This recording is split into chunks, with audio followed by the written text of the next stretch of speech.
You voted in your thousands, and look what has come about from that. Voting is scored complete, and overwhelmingly for your open wheels, this was what was the result of RaceSpot TV prime time voting. The Formula Renault's back, and it's better than ever, and we are at upstate New York because Watkins Glen will be the host of the opening round of this, your Formula Renault 2.0 series on iRacingLive and RaceSpot TV next.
Resting home of the legendary Francois Sever in the late 60s, early 70s.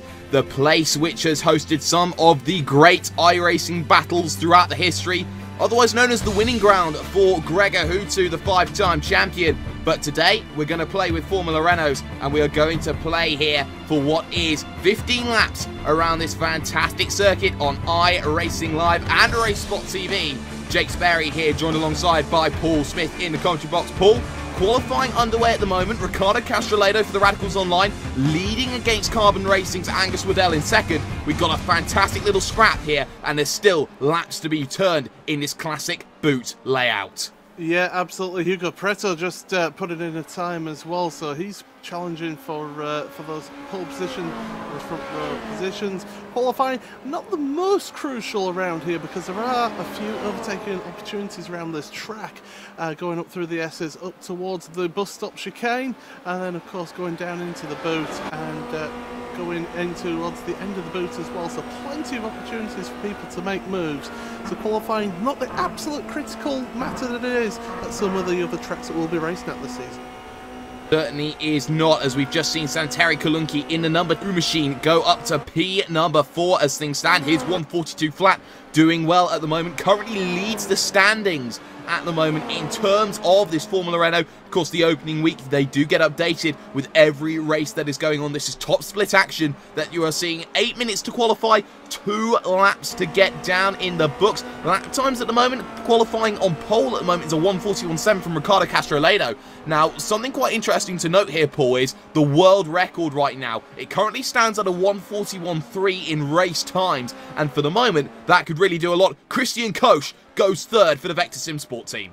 Yeah, with the draft effect that you get around here, we could see some really fast times, some fast pace around here. It is morning weather conditions here, so the track temperature is going to be a little bit cooler than we would normally see. So certainly plenty of things for people to see here, as we'll just having a look at the weather for you now. Air temperature is 69 degrees Fahrenheit with a 13km/h wind, so mostly cloudy conditions. It's going to be interesting to see how these drivers cope with the cooler tyre conditions in the first couple of laps. Castrolado has gone pole with a 1:41.1. What a lap time from the Radicals Online man. He's 2/10 clear of the world record, but it doesn't count for qualifying, and he's 4/10 clear of Hugo Preto. Angus Waddell then, who will try and get himself round the final corner, turn 12 on circuit, tight to the barriers now as he gets himself that run. Heading up towards the line, 41.8 is his quickest at the moment, does himself a 41-0 there. His lap time doesn't count for the moment, and that will mean he's pretty much done up. We've got about a minute to go. Scott McIntyre, he could potentially upset the party. Currently down in P number 8, a second off of the fastest lap time at the moment. Needs to find something a little bit more here, Paul, as this lap time qualifying is pretty much coming to a very sudden end.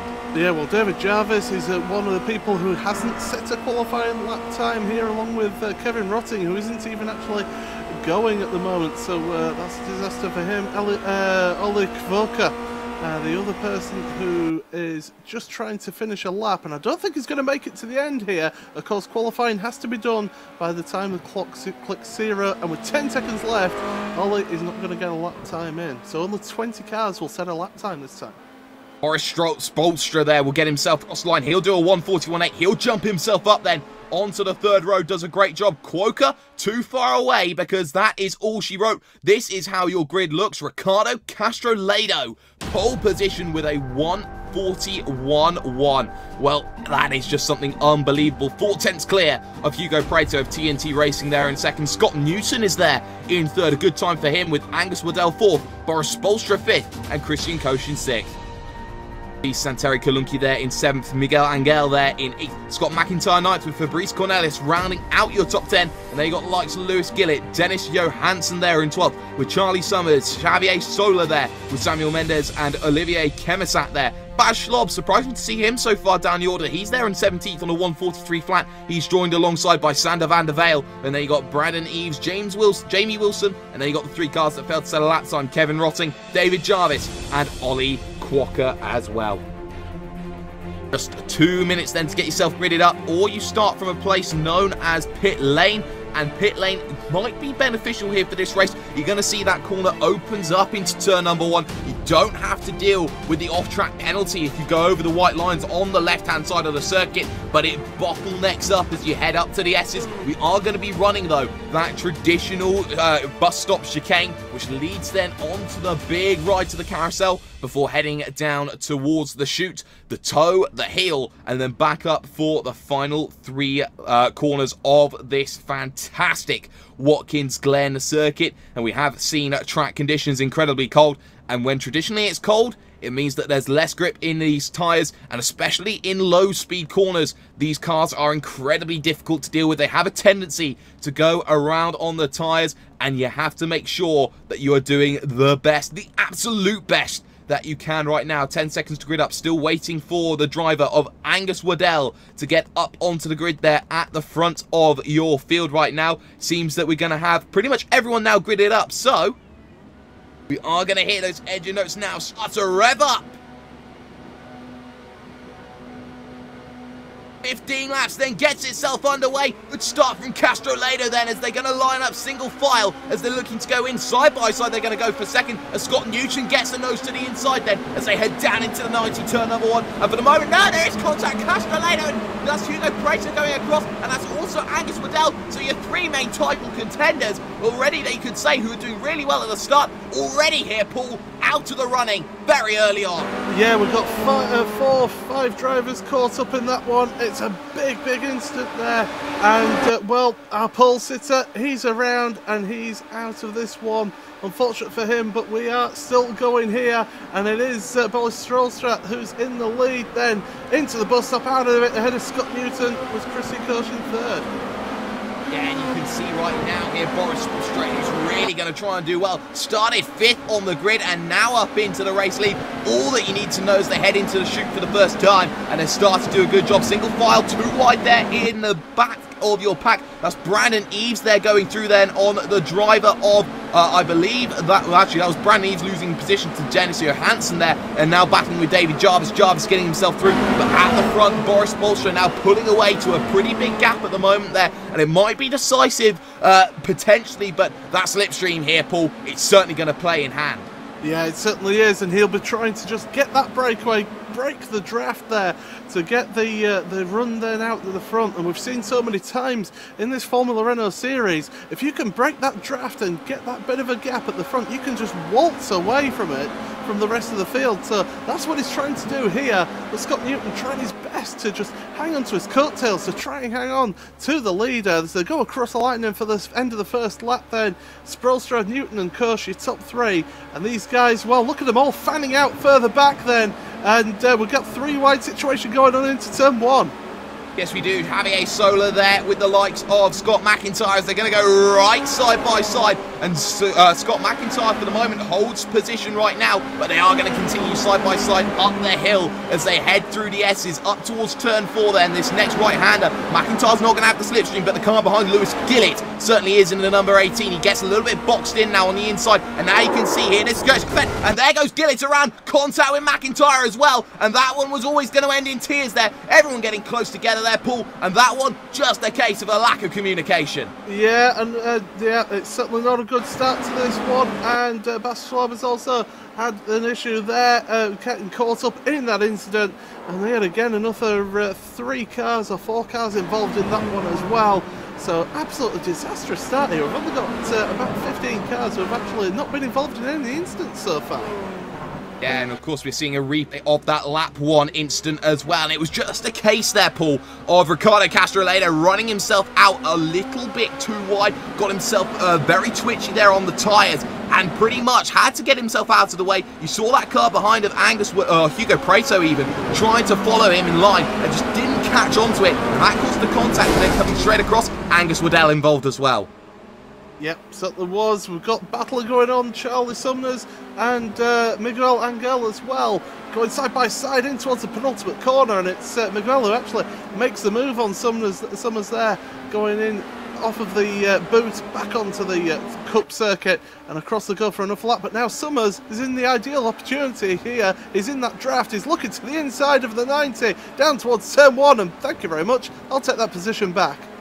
Yes, he does. Let's get a graphic then up on your screen. Your biggest movers and shakers inside your top 10, and David Jarvis will take the winner out of that. He's up 12 positions already inside of the opening 2 laps. On to lap 3, side by side. Santeri Kolunki, of course, sim racing against Vector Sim Sports. Christian Koch then. It's Kolunki around the outside looking to try and get that position down in, and Koch is not going to give him any room. Position is Koch's to hold on for the moment. You can see just how much he had to check up there, Paul. He loses about 3/4 of a second on that one move alone, and Fabrice Cornelis now back into the action as they head to the chute. I don't know if it's just me, but it looks like Kolunki's got a bit of damage on the front of his car. I don't know if that's just from my point of view, but anyway, he has dropped down a position there, and yeah, no front wing there for Kolunki, so that could explain the reason why he's going a little bit slower. Although saying that, he's probably going a lot faster than I would while doing a Formula Renault as he goes through the carousel, not the carousel, through the toe of the boot.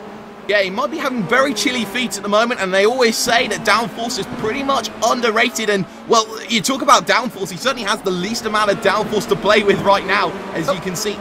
I've got it back now, so a few technical problems on my end. I don't know whether it is from there, but anyway, looking at P8, we've got Javier Sola and David Jarvis as well. Look at this queue of cars, 4 cars altogether. Dennis Johansson and Brandon Eves as well as they head in towards the final corner. Yeah, and it's Miguel Angel who is actually causing this big bottleneck to happen right now. Sola runs a little bit wide. That's going to allow Jarvis now to move to the outside, but there's no draft to help him here. He's got to rely on that overspeed that he doesn't have. Has to fall back into line now as they come to the 90. Almost 1/3 distance scored complete. Then they go down in, and they've all got to make sure that they're careful and keep their noses clean. Sola now looking to the outside. He's going to have to check up a little bit now as he uses the corner here. And then you can see again, he runs out wide a little bit. That's going to allow Jarvis to come to the outside, and you can see poor positioning has really cost him a little bit, and again Jarvis can't do enough. Now you can see hard to the inside goes the driver Miguel Angel, and now this slipstream effect comes into play, side by side in, and they get close, and there's more contact, and yet that's Angel turned around, and they're very lucky that it's just those two involved there, Paul. Oh, it's very lucky indeed. It's still Javier Sola having issues trying to recover from onto the track. It's got a bit of front end damage now, and well, these guys they're having a bit of dodgems here tonight, and they're all struggling along here. But yeah, Javier Sola down now to 12th place after all of that. I'll tell you who is actually going to be benefiting from this. It's Ricardo Castro-Lado here, just behind Ollie Quokka at the moment. And with Javier Sola having that incident, it is going to mean that he is going to be coming back into the fight a little bit. His lap times, though, are in the 1:46s. It's very clear that he has some very significant damage, does the Radicals Online driver. At the front of your field, though, it's Boris Spolstra still out and away from Scott Newton. The gap there is pretty much a little bit wider than you think. It's about 1.5 seconds here, Paul. That's enough to break draft, and that's enough to say that Boris Spolstra has to run away. Yeah, I would think now this is a time for him to just get the foot down, really start pushing on, try and just eke out that gap a little bit more. He'll be happier if it's around 2 seconds. Once you get to about 2 seconds, then you can really be comfortable and just run the race at your own pace without having to worry about the car behind in second place, try and get him back into that slipstream. So he's doing a good job, this Spolstra, at the front of the field. But still, as I say, another 2/3 of this race to go. We're on lap 6 now, lap 5 even, of this race. Yes, we are. Javier Sola then will come down on towards pit row. His car is damaged, and he knows that he has to pit the machine there, pitted in from P13, because Ollie Quokka just went through there as well. So looking at this right now, David Jarvis, he's having the drive of his life right now here, Paul. Started 27, up 7th, cars to the commentator, goes across the circuit, has to serve the slowdown, and through will go the car, potentially of Dennis Johansson, but I think he's going to go around the outside, and I think that's pass score complete. Yeah, I'll tell you what, that was a handy place to have that slow down penalty, because you can hook that inside line of the carousel and force them to go wide. So you're not actually going to lose out too much time on that car that you're battling with. So Dennis Johansson then up to 7th, David Jarvis now down to 8th place as we see it there, and that pretty much is the closest battle on track at the moment. But David Jarvis is trying again, already looking to get into the heel of the boot here. He's not going to look on the inside yet. He needs to hang on and wait for his opportunity. He's got a little bit of front wing damage though, has David, so he's going to be contending with a car that's not running to its optimal efficiency. No, he certainly won't be here. And you look at qualifying, he didn't really set a lap time, but he has been up there fighting for race wins. He was inside the top 10 at one stage in the championship already before we came here today. You can just see how much he loses out in the mid part of that corner, the final corner there, turn number 12 on circuit there. He lost so much time that he's not going to be in a position to challenge into the 90, but it will be interesting to see what he does up into the S. His gap at the front down though to 1.2 seconds. So Boris Spolstra, this race certainly isn't over just yet. It might just take Scott Newton a couple of laps to get back within 1 second. But as you say that, David Jarvis now right underneath the slipstream, looking to go around the outside as they head to the chicane, the bus stop that it is, Paul. Yep, and Dolly's going side by side now. Dennis Johansson can't really resist the extra speed that David has into the bus stop chicane. He gets the move done before they reach the braking zone. So David back up in 7th place in car number 7, whereas car number 8 is in P8 as well. So that's my OCD nicely in check for the time being as we head down the chute into this pretty fast left-hander, almost 100 miles an hour on the apex there. Just running out over the curb on the exit, but just be careful with that exit curb, because if you let the wheels go out over the edge of that curb, you can just beach the car and be out of control. And before you know it, you're into the barrier there. But neither of these drivers have done that. And Dennis Johansson now, I think he's just biding his time here. He's just up right behind David Jarvis. As you can see how close that action is on the track on your screen here. And these guys, as they head back onto the cup course, he's just biding his time. He's waiting for the ideal opportunity, which of course will be up through the S's and get that slipstream up into the bus stop chicane. Yeah, he'll be looking for that to come back his way once again. Gap down though at the front. It's under a second. There will be tow then to use for Scott Newton here if he so richly desires. A 142 flat meets a 142.2 there from Boris Spolstra. So this one not over and done. And Christian Koch, actually the fastest of the trio there, does a 141.9 that last time by. The only man to break that barrier at the moment. So Koch certainly not out of it here on lap 7 here. We're coming towards halfway. Don't forget the battle between Jarvis and Johansson. That will kick off. So will this one. Charlie Summers and Fabrice Cornelis battle for 5th place here. And you can see Cornelis won't have the ability to use that tow, but you can certainly see Charlie Summers closing in more and more. Started 13th all the way to the back of the bumper and just can't get it for the moment. A little bit wide though through the corner there goes the car of Cornelis, and Summers now just desperate to try and find a chink in the armour. Yep, certainly is through the carousel they go then as they head down to the chute here onto the boot layout, and Summers looking to the inside there. He's not going to get the move done so far. The braking zone not really big enough. You can, if you want, lunge the car up the inside into this next corner, into the toe of the boot, but at the moment Summers just holding it back there, nicely getting up to the apex. Use all of that tarmac on the exit there to get the best run out of that toe as they head down to the heel now. Bit of an awkward corner this. Get your braking right, get the car front end into that corner, get on the power nice and early to carry the speed, get the car over to the right hand side for this left hander. And it's always been a tricky corner as this one. Car just wants to understeer a little bit on the exit there. And well, they're back onto the cup course. You can see how you've got this battle here of Cornelis and Summers, but we've also got Jarvis and Johansson pretty close together as well. The leader, by the way, pulled out about a good half a second on that last lap. So Scott Newton, not a good lap time that last lap. But here we go then, the battle here. 5th and 6th, 7th and 8th as we're going down into the first corner. Summers goes, thank you very much, but I'll tell you what, I think Cornelis just let off the gas a little bit there going down the straight.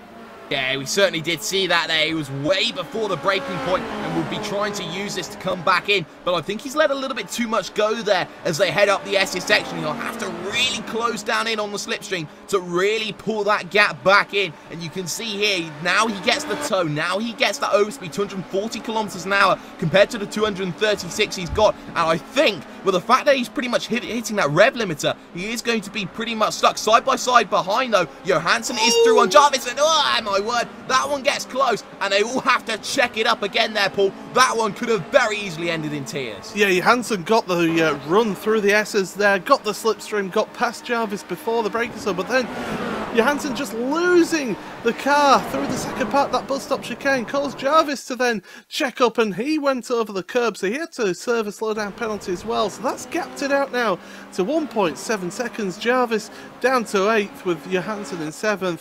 And, well, that battle between Summers and Cornelius, Summers is just pulling away slightly now in that one, half a second between them. And I think, to be honest, Summers, he's just got to just work hard, pull away.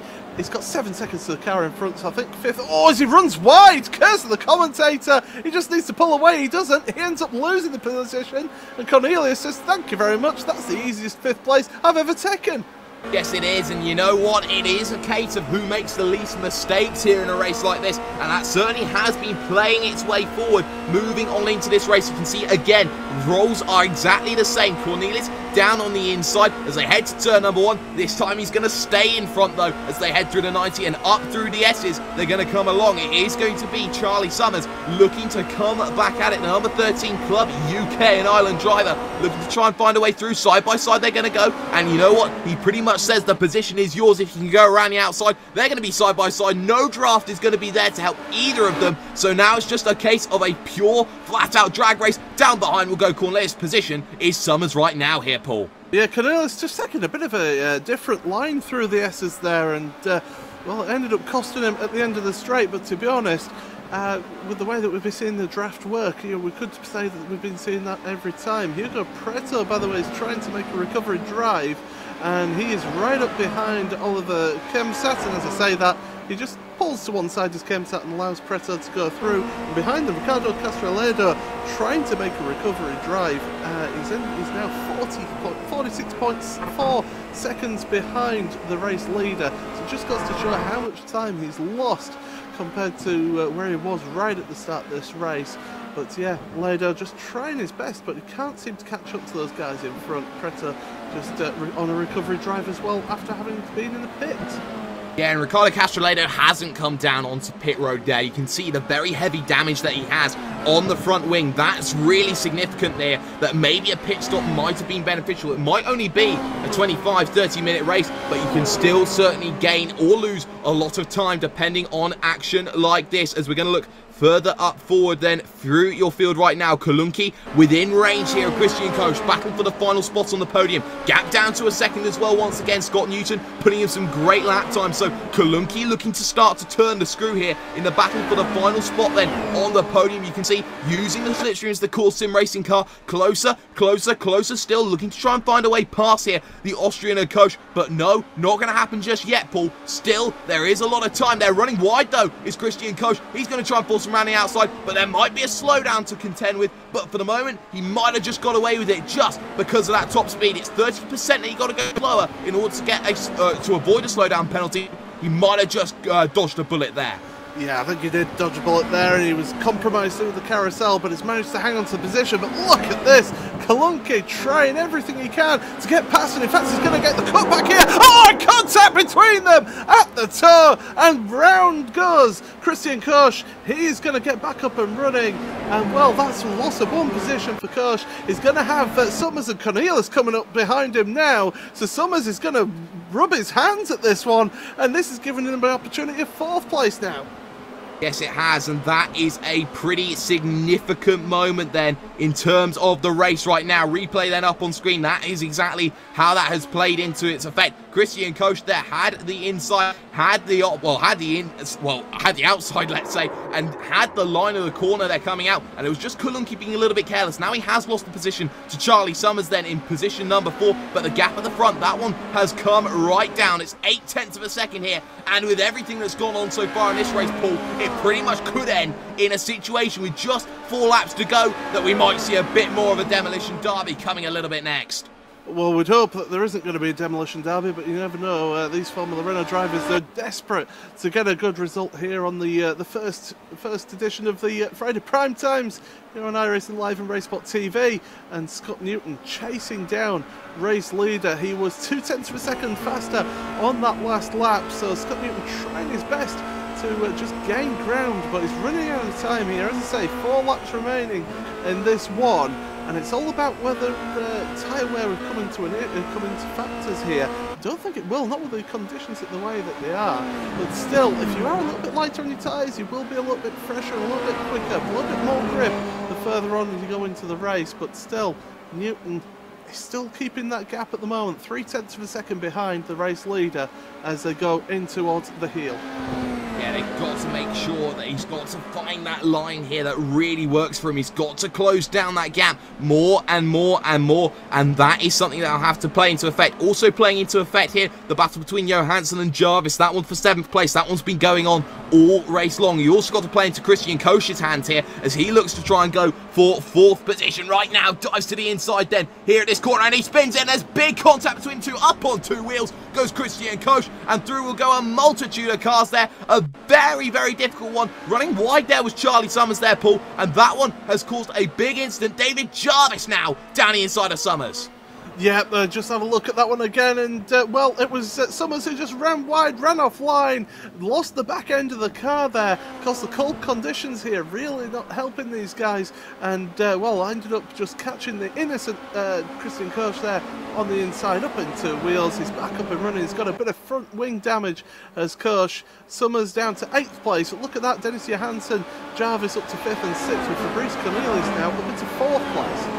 Yeah, you can see Koch now under threat from Charlie Summers again, and they're going to continue to go at it, but I think Koch's front wing is pretty much going to say all she wrote for that one. Top 3, a podium was there, but you have to say Red missed a little bit descent, and neither incident really his own fault. A little bit of an innocent bystander. You can see again trying to go through, running wide there is Charlie Summers, so again Koch is looking to try and go around the outside. 2 tyres on the grass, and he has to take that wider line into the parabolic corner of the carousel, but he still gets a great run off the exit here to go around the outside here with just a few laps to go here. 3 to go when they're going to cross the line. You can see he still has to fall back in line, Paul. Christian Koch needs to just take a breath here. He needs to just get his emotions under check. He's not a happy guy. He's been involved in a couple of incidents. The heel field weren't his fault, and well, he's driving a little bit aggressive here, and it's not the best way to drive this Formula Renault, because if you drive it angry, you're going to end up making more and more mistakes. Looking to the inside, into the heel. He's going to get the job done. He's pushing Summers wide there, but he's now on the outside into this next left-hander, and Summers has the line as they go back onto the Cup course, and Koch still behind Summers, and as I say, he's just driving a little bit too aggressive now. He needs to calm himself down. Meanwhile, Cornelius is under pressure from Dennis Johansson for 4th place. Yes, he is right now. You can see Johansson looking to the inside then as they come towards turn number 1 on the 90. He gets himself lovely on the brakes and he takes the position, but he will sacrifice then the chance to the bus stop then. As you can see, Cornelius has played tactically all race long here in the battle for 4th position, and you can see now Johansson, after what was starting 12th position on the grid, now up to 4th, and now you can see Cornelius move to the outside then as they head towards this bus stop chicane. We'll have the inside for the left-hander here, and you know what? That's pretty much pass score complete then. Down onto the brakes they go, into the right, into the left, second bit of the left again. And you can see again Johansson tries to close in, but with 3 laps to go, still not close enough. Gap at your front though has opened up to 1.8 seconds here between Newton and Spolstra. Spolstra's done amazingly just to keep himself there. Yeah, I think he's been taking it a little bit easy when he needs to, and then just getting the boot down when he has to. By the way, change of position, Koch has made it past Summers then, up into the bus stop chicane, using that slipstream, and he is away now. He's got 9 tenths of a second gap between them, so I think Koch can just breathe a little bit easier now, but it's this battle here for 4th place. Cornelius, Johansson and Jarvis all battling away there, and well, he's less than half a second covering the 3 of them. It's real close racing here, and this is what you always get with the Formula Renault, because it's not too affected by the aerodynamics, so they can run pretty close together, but have enough of a draft to be able to use that to get past the cars in front. And look at them, the 3 of them. You can throw a blanket over them there as they go through the penultimate corner, heading towards the final corner here, and it is going to be starting the penultimate lap for these guys. Yes, it is, and you can see David Jarvis looking for an opportunity here in this one, looking to try and find a way through. Currently in P number 6, your biggest mover and shaker, started at the back. One of the 2 Jarvis brothers down on the brakes, then they go into the 90, and now looking to try and go side by side around the outside then. We'll try the car of Johansson. He'll get it scored then on Cornelius, and now you have to say Jarvis will try and find a way through turn 3, trying to look for the inside. He will get that inside. Now it's about who the draft will favour, and that will favour Cornelius here as he is stuck pretty much nose to tail in. He'll now move to the inside here to get back his position of 4th. Jarvis still looking for that opportunity, Paul, as they almost go 3 wide down to the corner, and you can see straight on there goes the car of what is Dennis Johansson, 4th to 6th in the blink of an eye. I thought Johansson was going to try and box in Cornelius there and use Jarvis as a bit of a helper in that one, but he didn't. And, well, Jarvis and Cornelius make it through. Now Jarvis is all over the back of Cornelius as they go through the chute here. And, well, they're carrying on. And Jarvis, he's looking feisty here. He's trying to go around the outside into the toe. He's taking that wider line, and this is giving Johansson the opportunity now to look at the inside. But he gets on the power earlier. He gets the run out of that toe, and they're heading in towards the heel now. They're going to go side by side as they head into that heel. We're on the penultimate lap of this race, a 15-lap race. Still, Jarvis just can't get past the car in front of Cornelius, and Johansson trying desperately to get past as our race leader starts his final lap. Yes, we do. Gap is down to 1.1 seconds then. I don't think there's enough draft, but Boris Spolstra has done so well all race long. We've still got the battling going on here for 4th, 5th and 6th position at the moment. You can see right now it's Cornelius who has things at the moment and will keep himself there together. Jarvis there in 5th position, Johansson there in 6th then as they head themselves towards the 90 for the final time in this race. A big wiggle from Jarvis then as they come down in, and you have to say it doesn't quite work out for the moment then as Jarvis now will use the toe in through turn 2 of the S's, now in towards turn 3, has to go the wide line, and now that's going to allow the driver of Dennis Johansson to come back into it then. Side by side, he's going to try and push it. Is Jarvis with Cornelius there, has to use the defence. There is toe ahead of the traffic, looking to go 3 wide, 4 wide in places, and Jarvis looking to go to the outside, turns to the inside, no, doesn't happen. Now Johansson can come back into it, but further up afield though, it is Scott Newton who has fallen a mile back from Boris Spolstra, who has just a few corners to go. Jarvis holds line and station for the moment, and you can see now looking to go to the outside then of the driver of what is Fabrice Cornelius, but can't quite do it for the moment. Might send one down the inside though at the toe. No, don't think he's quite close enough. He isn't close enough, but with just 2 corners to go, he was a lucky lad as they came in towards turn number 1 with the incident with Castro Lado, Angus Waddell and also Hugo Preto as well. But rounding the final corner, it will be the name of Boris Spolstra who will kick off then this race in what is this Friday night prime time. Spolstra will take the win from Newton, and a fantastic race at Watkins Glen, it'll be Santeri Kulunki who will come home in third, but we've still got battling going on. Cornelius holds the line for the moment then as they head into turn number 11. Turn 12 will be coming up. Jarvis has a run, needs to go in, bit of contact between the two, and round will go Cornelius straight across the circuit. Thank you very much. We'll go to driver of Dennis Johansson up to fourth, and it ended with a little bit of controversy, very similar to Sturgis and Conti in the NASCAR Peak Antifreeze series there, Paul. Yeah, absolutely fantastic racing between these guys. Unfortunately, with a little bit of contact there at the end, but, well, Cornelius kept going, finished up in fifth. Dennis Johansson, thank you very much. I'll take that slam dunk, fourth place for me. And, well, there he goes. And, well, Hugo Preto comes across the line in 10th and 9th place in the end there of this one. After he's the highest up of the guys who have had to pit in this race. Ricardo Castroledo, he's just coming around the final corner now with that damage. The pole sitter in this one, but of course got caught up in that opening lap skirmish there. And well, he's going to come across the line now, and he will finish in 13th place. So not a good night for Ricardo, but certainly a really good night for Boris Brolstra. Yeah, it certainly was, and where you have to take your chances as you will, and now he has done a really good job with that. With pretty much now everyone across the line, with Javier Sola being the final car to get through. Let's run through then classified results from the race at Watkins Glen, and you will find as we get to the riff, this is how things ended up. Boris Brolstra takes the win then by 2.5 seconds in the end over Scott Newton, managing their gap very comfortably at the front of the field. Santeri Kulunki will take third position with a little bit of controversy after contact with Christian Koch. Dennis Johansson will come home in fourth then, taking the positions ahead of Cornelius and Jarvis with contact on the final lap. Christian Koch can only muster the car home to 7th after being as high as 3rd. Charlie Summers will come home 8th with Hugo Preto getting home in 9th in the number 9 car.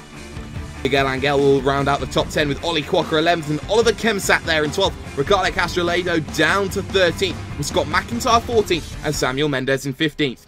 You look further down, Bajlop and Xavier Solo will be the last of the cars on the lead lap, with cars 2 laps down being Brandon Eves and Jamie Wilson, and the cars that failed to finish being Lewis Gillett, Sander van der Velde, Angus Waddell and Kevin Rotting failing to make the start. Well, we do have Scott Newton here waiting for us here. Paul Smith, I believe you're going to be standing by. Yep, Scott Newton then, our podium guy, middle step of the podium today. And well, just talk us through that opening lap, because you see the guys in front just have a big instant there, and you managed to get through there. Ended up in 2nd place. We saw you catching at times, but just talk us through that race from your perspective. Hey gents, yeah, it was a pretty interesting race. To be honest, I was actually surprised at Ricardo's pace. Did a great lap on for the pole position, and yeah, turn 1 was a little bit skatey going into turn 1, just due to the nature of the cold tyres. And yeah, I just saw that Hugo and Ricardo just come across the track, and yeah, myself and Boris managed to get through. Didn't see the carnage behind, but yeah, I just had just that little bit extra downforce maybe that put me behind Boris, because yeah, being car number 15 in a 4700 SOF, yeah, I just wanted to gain the I rating and maintain the safety rating as well. So yeah, I was actually surprised that I was actually able to keep with Boris, or maybe be a 10th or 2 quicker. But yeah, it's just go through that bus stop chicane and turn 8 were probably my weakest points. That's where it cost me the most time. Well, certainly, as you pointed out there, certainly work for you to make on that, but really good result for yourself though, and you know, it certainly really represented your team well. And well, next week we will be going to the national circuit of Donington Park. Is that a track that really suits your driving? Yeah, we'll have to see. Given the fact that I didn't do so well last season when we were here. But we were on the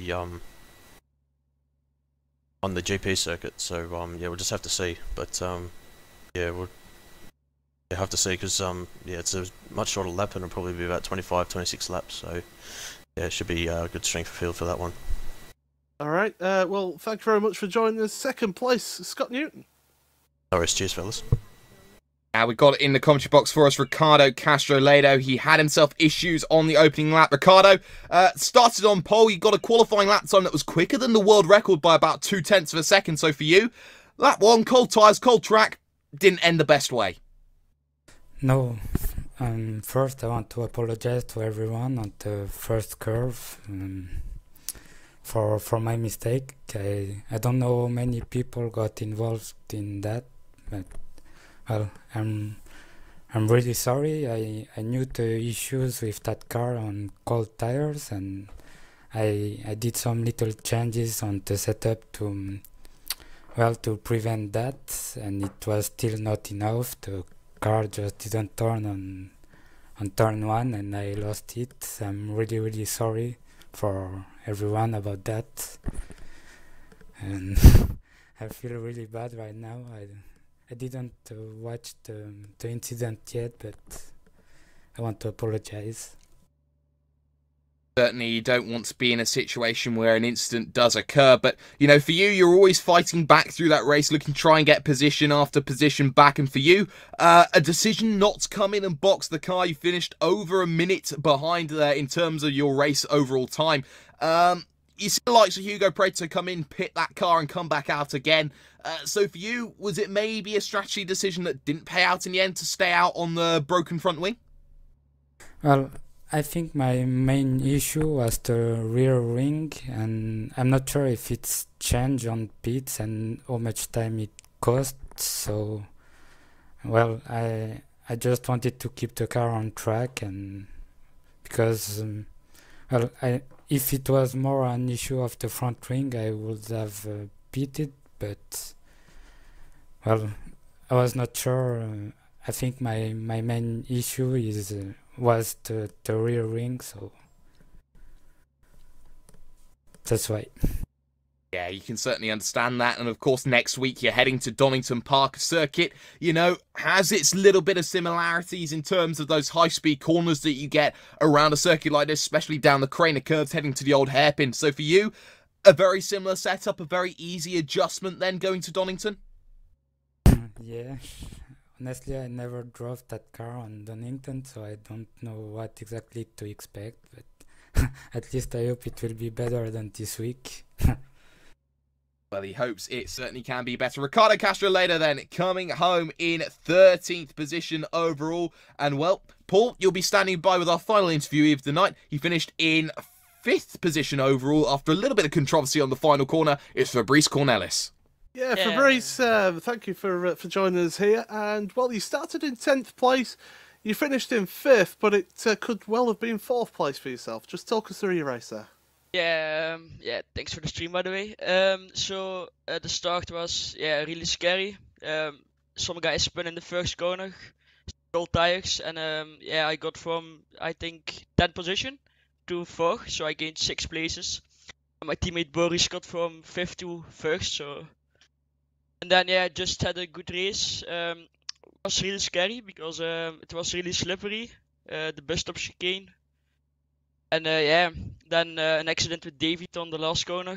I touched the grass a bit and slipped away, but still managed to got 5th, so pretty happy with that. Well, it's something we've not really touched on, so that we saw that the track temperature was 70 degrees Fahrenheit, so really cold track temperatures. That was affecting the car all the way through the race then?